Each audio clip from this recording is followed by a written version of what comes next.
My name is Amanda.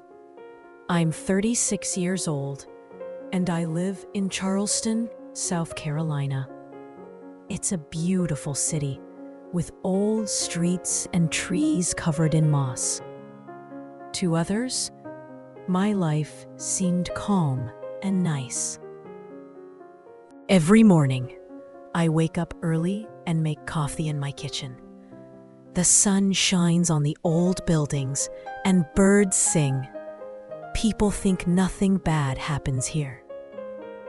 I work as a florist and own a small flower shop on a pretty street.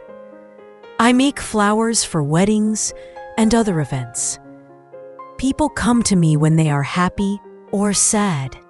At home, I live with my husband, Mike, and my 19-year-old daughter, Emily. Mike is a truck driver and is often away. When he comes back, it feels like the lights turn on again. He brings warmth and love, or so I thought. I met Mike 5 years ago after my first marriage ended badly. I was sad and unsure about love, but Mike was kind and gentle. He seemed like the answer to my problems. To Emily, he was the problem. She never liked him or trusted him, and I thought it was just teenage rebellion. I hoped she would change her mind. But one night, everything changed. Late at night, I opened a door and saw something terrible. Mike was doing something awful to Emily. The memory is heavy and painful. This story is about betrayal, motherhood, and the silence we keep when the truth is too scary. Stay with me as I tell you what happened. Emily always stayed away from Mike. She didn't like being around him and was uncomfortable when he tried to talk to her. "Mom, why did you let this man into our home?" she asked. "He's not my father," she said angrily. I tried to explain that Mike loved us and wanted to be a family, but she didn't listen. I thought it was just her being stubborn and that she would see how much he cared. But then I noticed strange things. Emily started missing family dinners. She always had an excuse: homework, friends, anything to avoid us. When we did eat together, it felt awkward. Emily would make comments like, "Mom, don't you think his laugh sounds fake?" Mike would laugh it off, but I saw something in Emily's eyes that worried me. I thought it was just normal tension between a stepdaughter and stepfather, but I felt something was wrong. So one night, I planned a family movie night to make things better. I made popcorn and chose a funny movie. We all sat on the couch, but Emily wasn't comfortable. Every time Mike talked about the movie, Emily looked annoyed or sighed loudly. I tried to keep things fun, but it didn't work. And Mike whispered a joke to Emily, trying to make her laugh. She pulled away and said, "Don't come near me," in a cold voice. The tension was too much, and I ended the night early. We all went to our rooms, leaving behind a heavy silence.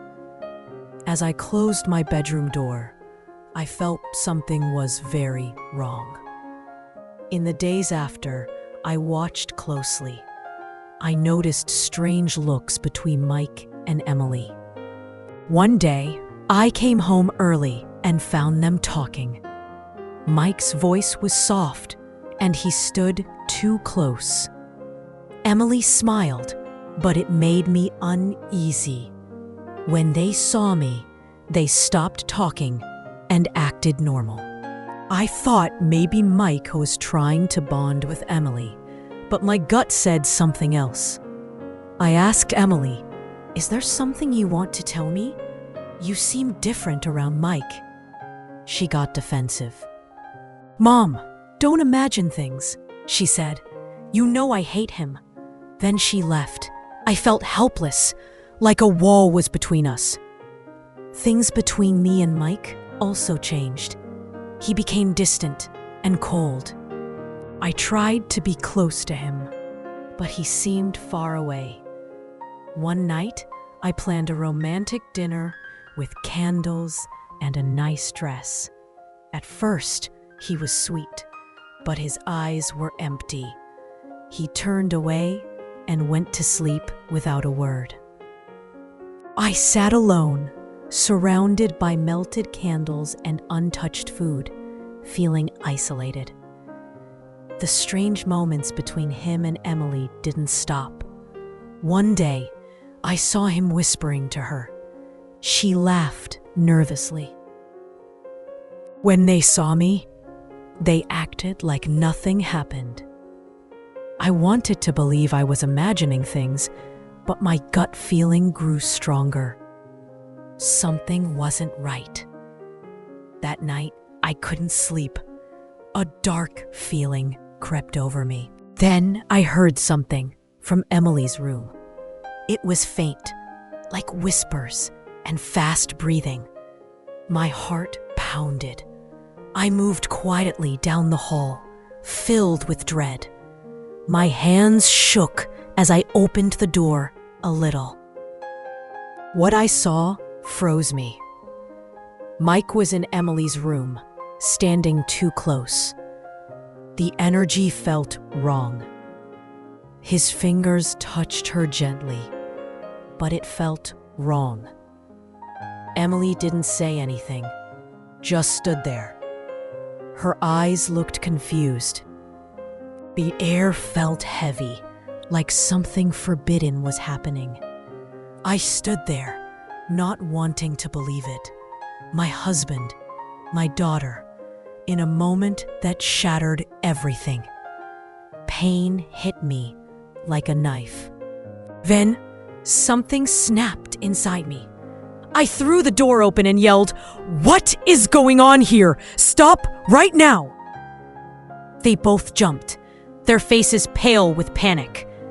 Mike muttered, "Amanda, it's not what it looks like." But I didn't want to hear it. "Both of you get out of this house now!"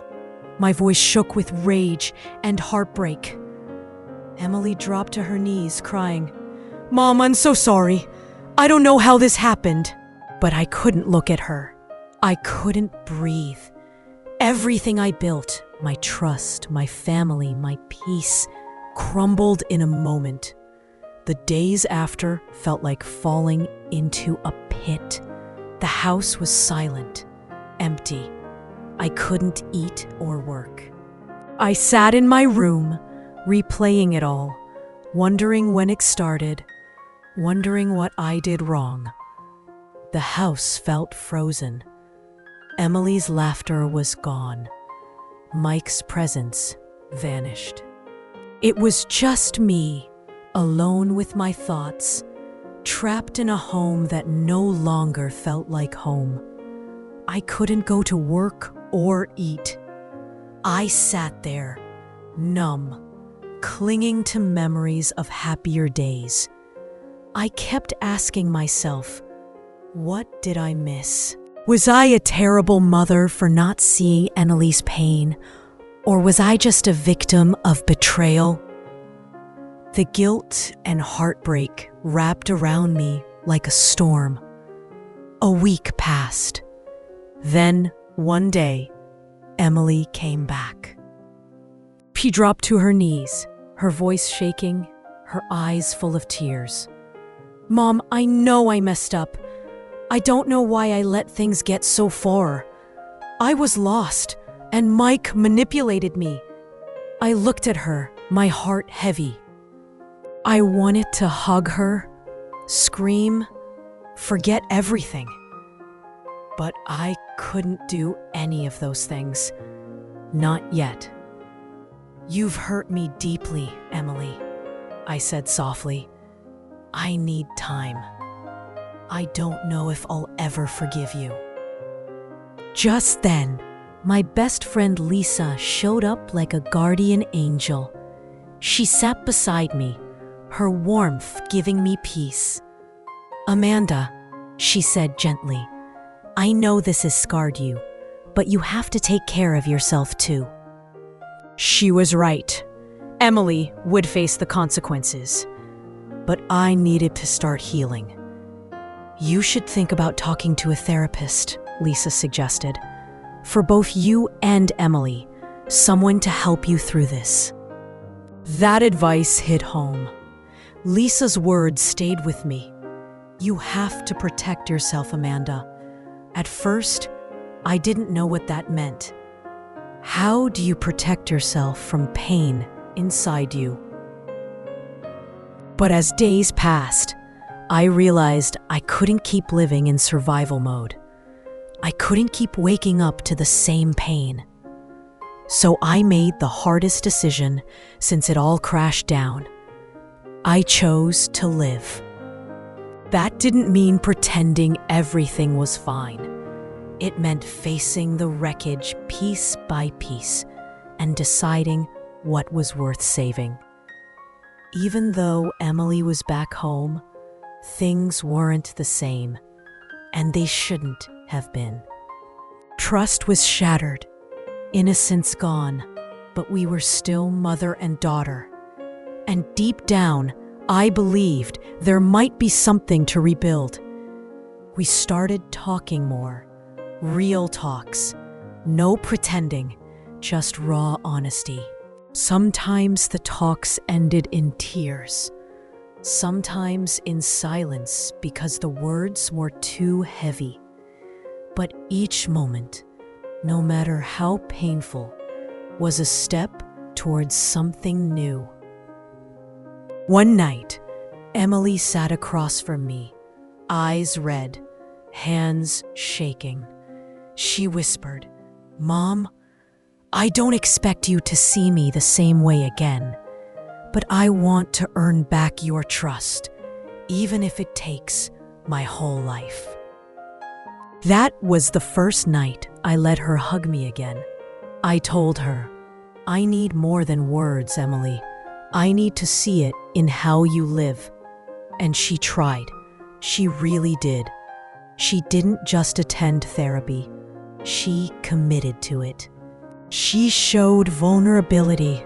She admitted things I never imagined she had inside. She began to help in the house again, with dinner, laundry, sitting beside me even when there was nothing to say. And me, I gave myself permission to fall apart. I started journaling, not the filtered kind, but the real, messy kind. I meditated. I cried in the bathtub. I walked through Savannah, letting the wind hit my face to feel something other than heartbreak. I also started reading again, books about healing, trauma, forgiveness. I listened to podcasts. I joined an anonymous support group online under a fake name. And for the first time, I didn't feel ashamed to say, "I need help." Through that slow, painful work, I discovered something unexpected. Betrayal doesn't just destroy your trust in others. It makes you question everything about yourself. I wasn't just mourning a broken marriage. I wasn't just grieving what happened between Emily and Mike. I was mourning the woman I used to be, the woman who believed love could fix anything, who trusted too easily, who thought she was doing enough just by being present. And yet, I wouldn't go back to her, because through that grief, I found growth.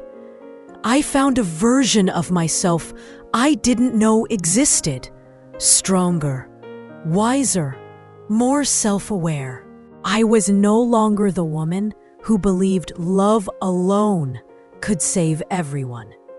Now, I was the woman who knew that love must come with boundaries, courage, and accountability.